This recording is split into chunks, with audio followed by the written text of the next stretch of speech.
అన్ని శాఖలకి కొన్ని శాఖలు కూడా వచ్చినాయి కాబట్టి హౌసింగ్ కానీ రెవెన్యూ కానీ ఎంపీఏ గారు కానీ అదేవిధంగా ఏడీ గారు కానీ ఇట్లా పిఆర్ఓలు కానీ ఇట్లా ప్రతి ఒక్కరి డిపార్ట్మెంట్లో కూడా మనకి ఆర్డర్ బేస్ అందరికీ వచ్చినాయి కాబట్టి దీనికి ఎన్ని పరిష్కారం అయినాయి ఎన్ని పరిష్కారం కాలేదు అని ఈరోజు శుక్రవారం మళ్ళీ శుక్రవారం లోపు ఎన్ని చేసాం ఎన్ని చేయలేకపోతే ఎందుకు ఏం సమస్య అని కూడా అది మా దృష్టి కూడా తీసుకురావాలని ప్రత్యేకంగా అధికారులు కూడా చెప్తున్నాం.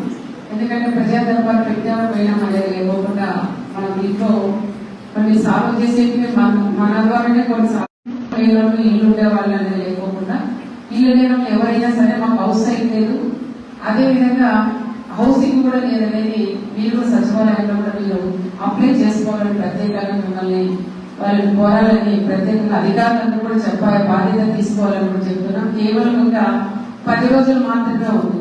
ఇక్కడ అడుగుతున్నాం కానీ మన గ్రామాల్లో మీరే మర్చిపోతున్నారు.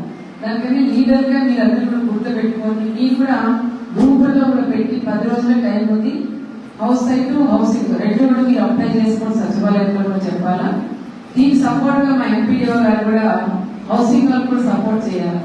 ఈ సిబ్బంది కూడా గ్రామాల పంచాయతీల్లో ఉన్నారు కాబట్టి వాళ్ళు కూడా ఒక 10 రోజులు వేరే పని పెట్టుకోకుండా హౌసింగ్ డిపార్ట్మెంట్ కి కూడా మీరు వాళ్ళకి చెప్పి పని చేయించాలని ప్రత్యేకంగా